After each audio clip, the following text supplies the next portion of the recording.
Ya, shalom.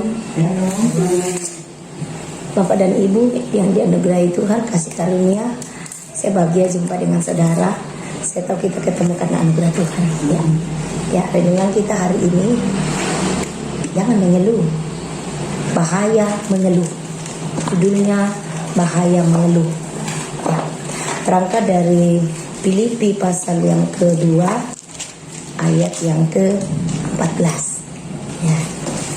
Lakukanlah segala sesuatu dengan tidak bersungut-sungut dan berbantah-bantah, supaya kamu tidak beraib dan tidak bernoda. Sampai 15, tidak beraib dan tidak bernoda, sebagai anak-anak Elohim yang tidak bercela di tengah-tengah angkatan yang bengkok hatinya dan sesat ini, sehingga kamu percaya di antara mereka. Maksudnya begini, ada perbedaan antara pribadi yang suka mengeluh dengan yang tidak mengeluh. Pertama, orang yang suka mengeluh itu tante, ibu, bapak, tanda orang itu. Jadi ketika kita mengeluh, orang lain baca kita. Mengeluh tanda buta rohani. Mengeluh tanda kurang pengetahuan. Karena orang melanggar karena tidak punya pengetahuan. Amin. Kalau dia tahu ilmunya, tentu dia tidak mengeluh. Kenapa Tuhan melarang untuk tidak mengeluh? Karena Tuhan tahu itu menyusahkan dirimu sendiri, merusak organ-organ tubuhmu. Pertama ya, efek mengeluh itu pertama, dalam tubuh terproduksi zat racun namanya kortisol.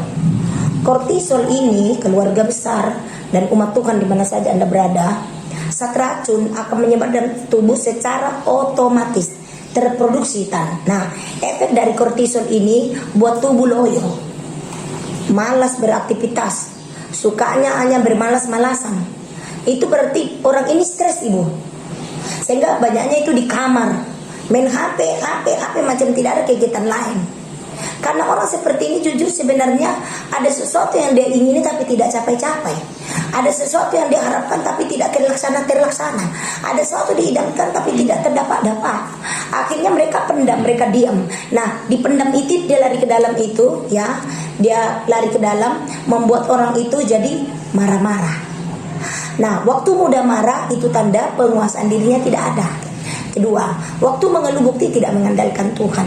Tapi jangan dulu saya pada poin kedua, poin pertama dulu. Nah, efek di kulit itu kalau kita suka mengeluh, kulit gatal-gatal. Pokoknya kalau kulit mulai gatal semua, itu efek radiasi, bukan radiasi, hormon yang keluar dari tubuh yang diakibatkan oleh mengeluh tadi itu. Orang mengeluh itu kan pasti stres. Orang mengeluh itu kan pasti ngomel-ngomel. Orang mengeluh itu kan pasti keluhkan ini. Tidak ada hari tanpa mengeluh. Bangun pagi mengeluh, siang mengeluh, sore mengeluh. Ketiga, orang tidak suka dekat sama orang-orang tukang mengeluh. Karena mengeluh tidak akan membawa dampak, membawa untung. Nah, bagi Anda tukang mengeluh, bagi Anda yang sedang merupakan gemar mengeluh, Anda perlu tahu, aku mengerti Anda bahwa karena Anda tidak tahu ilmunya. Contoh aku tidak suka dekat sama orang yang suka mengeluh. Karena rohnya nular.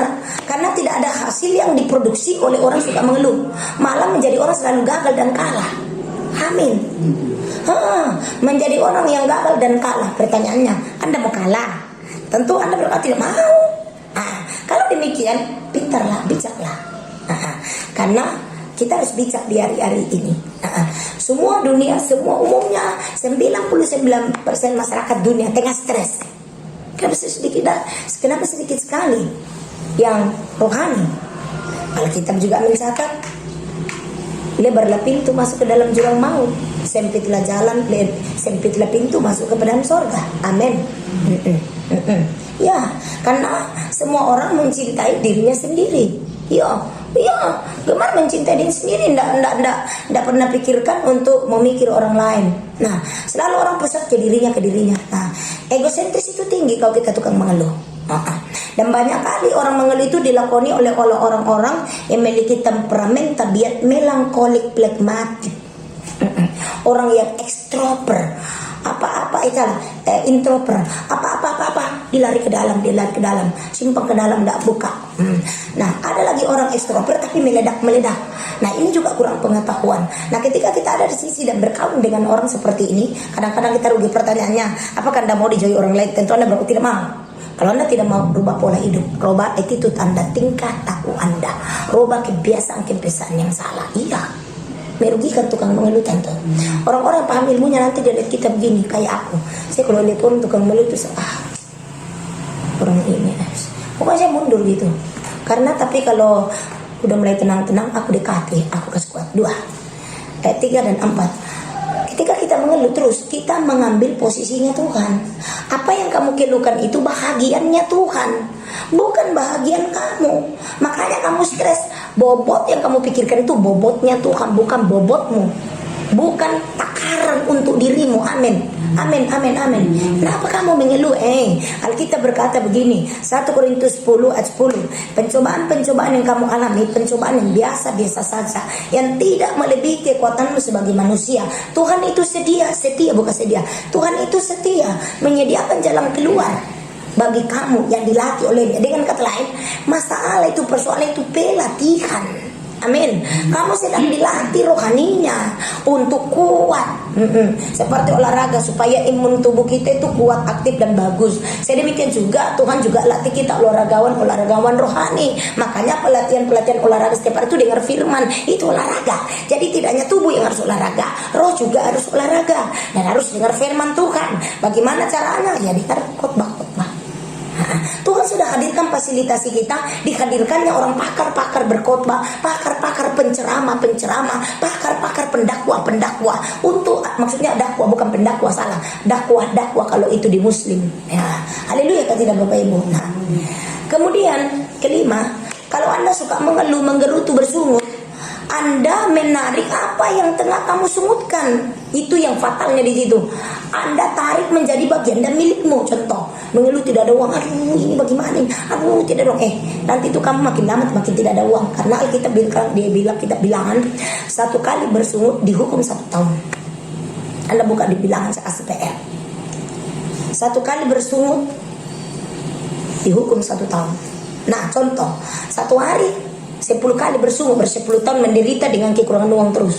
Siapa yang buat kita menderita? Kelakuanmu yang hukum kamu. Kenapa? Orang melanggar karena kurang pengetahuan alias tidak tahu. Amin. Kalau orang sudah tahu, orang bodoh yang ulang-ulang jatuh kali yang sama.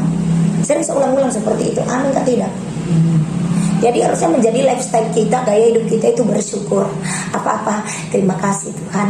Apa yang masalah terjadi ini, terima kasih Tuhan. Saya tahu apa yang kau buat baik. Haleluya. Coba lihat orang yang suka bersyukur, mukanya segar, cerah, energi, enak dilihat, lunak mukanya. Tapi lihat muka orang mengeluh kering. So kering, hitam lagi. Kenapa hitam? Mengkerut. Karena kelenjar zat racun tadi itu menyebar dalam tubuh, membuat kulit kering. Nah, kebetulan saya jurusan fisika biologi waktu saya sekolah dulu. Saya tahu biologi itu, saya tahu susunan anatomi tubuh. Jadi karena saya sudah tahu itu, makanya aku tidak mau mengeluh. Biar babanya beban. Dulu juga waktu aku belum siapa bilang ke tukang mengeluh. Nah, Anda yang dikasih oleh Tuhan, dengarkan renungan pagi hari ini. Atau Anda yang lihat pagi, saya sapa pagi. Anda yang lihat siang, saya sapa siang. Anda lihat sore, saya sapa sore. Anda yang melihat malam video ini, aku berkata kepadamu, pribadimu tengah dikasih oleh Tuhan. Tuhan tengah menasihatimu. Dengar, orang yang diakui anak, orang yang diakui Tuhan miliknya, pasti ditegur. Itu bukan suatu kebencian, tapi itu bukti Anda orang istimewa. Makanya Tuhan datang memakai kami mengingatkan saudara, mengajak saudara, memberitahu bagi saudara bahwa Anda keliru, Anda salah. Amin. Lanjut. Efek dari mengeluh bersungut, kena sakit mah. Jadi orang-orang yang kena mah akut itu tukang pikir, tukang mengeluh. Makanya solusinya pendeta, pergi ke pantai berteriak kalau udah stres berat, atau ambil bantal itu, ambil bantal.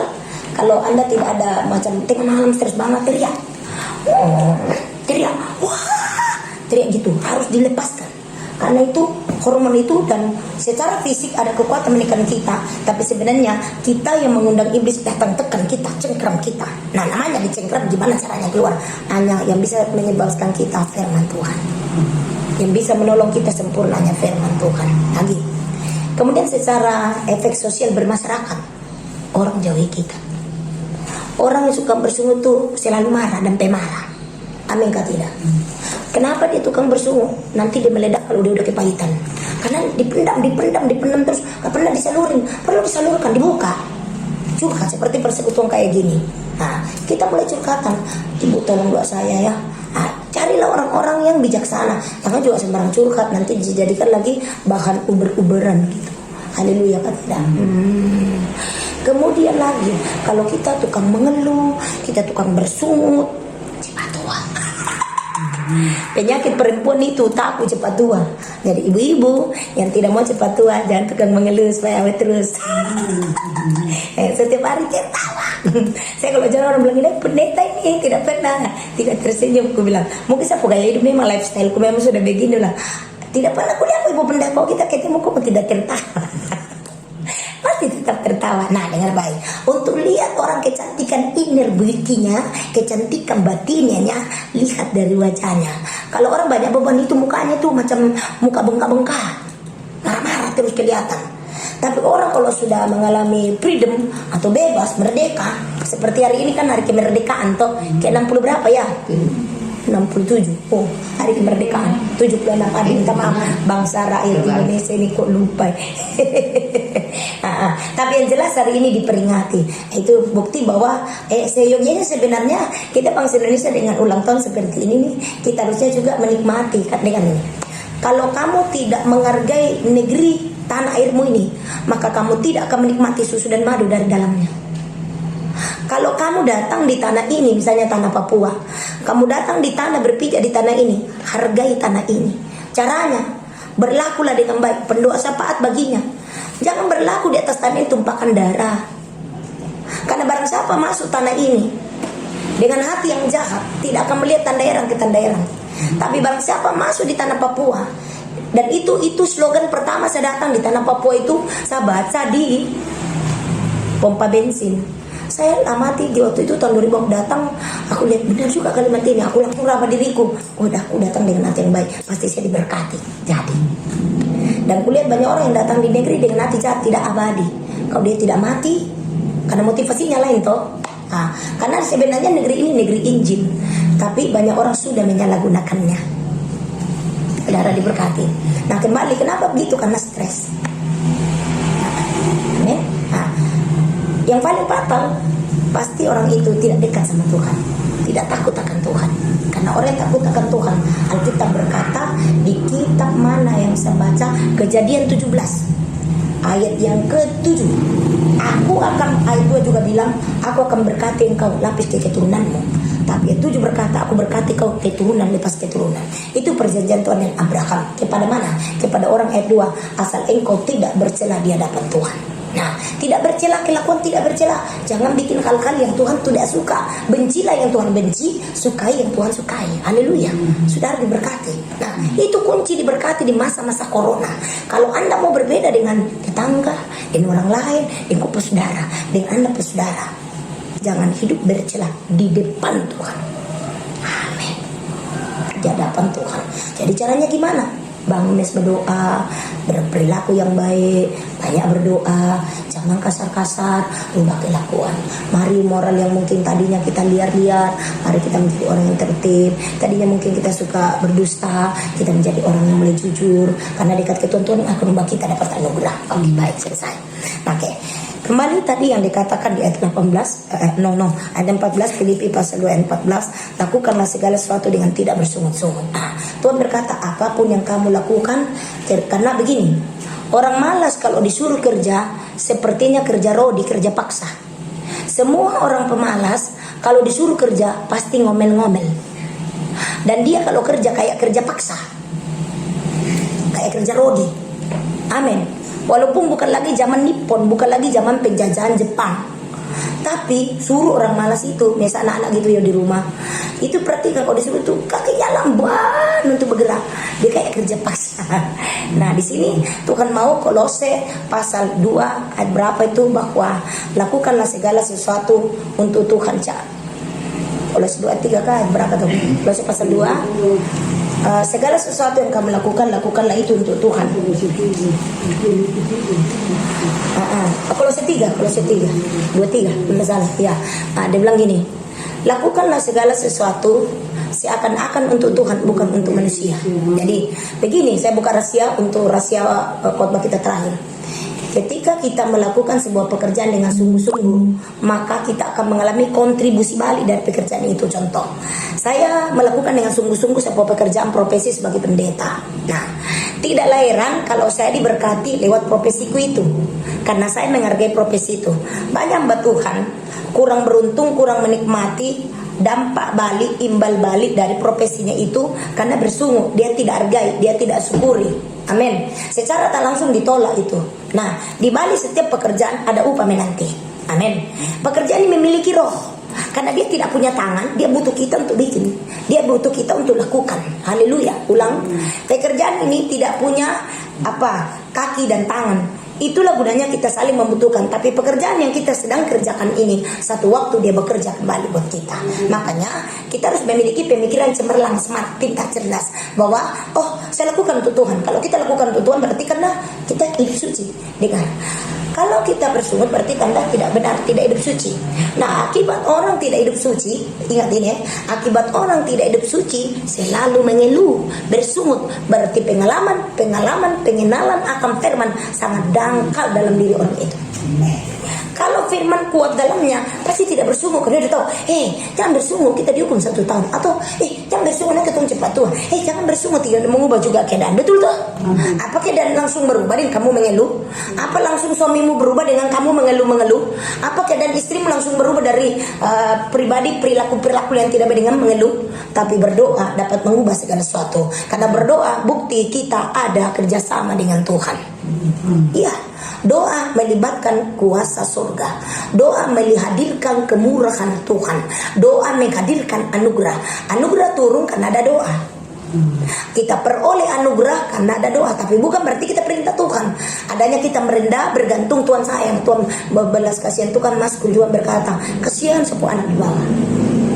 Dapatlah kita kekuatan. Saya percaya dengan renungan singkat ini, itulah bahayanya efek mengeluh. Jadi kalau Anda mau awet muda, Anda mau diberkati, pekerjaanmu lancar, jangan mengeluh. Usahamu diberkati, proyekmu lancar, daganganmu diberkati, laris manis, kafe-kafemu diberkati, dagangan online, baju-baju onlinemu diberkati, atau apapun yang kamu kerjakan, pelayananmu diberkati, rumah tanggamu diberkati, studimu diberkati. Kuncinya tetap mengucap syukur. Di tengah tekanan sekalipun tetap berkata, terima kasih Tuhan. Ingat ya, saya tutup khotbah saya kembali ke 1 Korintus 10 ayat 10 lah, bahwa pencobaan-pencobaan yang kamu alami, 10-13, nanti lihat di situ. Pencobaan-pencobaan yang kamu alami adalah pencobaan yang biasa-biasa saja, tidak melebihi batas kekuatanmu sebagai manusia. Tuhan itu setia, akan menyertai kamu. Artinya dia tidak kasih tinggal. Tuhan tidak tinggalkan sendiri. Dia sekali-kali tidak tinggalkan kamu. Sekali-kali dia tidak biarkan kamu. Dia Tuhan setia. Dia Tuhan pegang janji. Jadi kalau kamu ada perjanjian kontrak dengan Tuhan, hari ini kamu bertekad, saya berjanji, saya mau setia. Saya berjanji Tuhan, ampuni saya Tuhan, saya sudah bersungut. Yohanes 1 ayat 9. Tuhan setia dan adil mengampuni segala dosa dan kesalahan jikalau kita jujur mengakuinya. Amin. Akui. Jadi ketika dengar renungan ini minta ampun. Akui itu dan angkat itu pekerjaan roh Isabel. Roh Isabel cabut akarnya. Dan aku tahu Tuhan Yesus memberkati saudara. Saya percaya saudara pasti diberkati. Yang semua sumpek yang tertutup selama ini saya tahu kamu sudah ketemu jalan. Haleluya.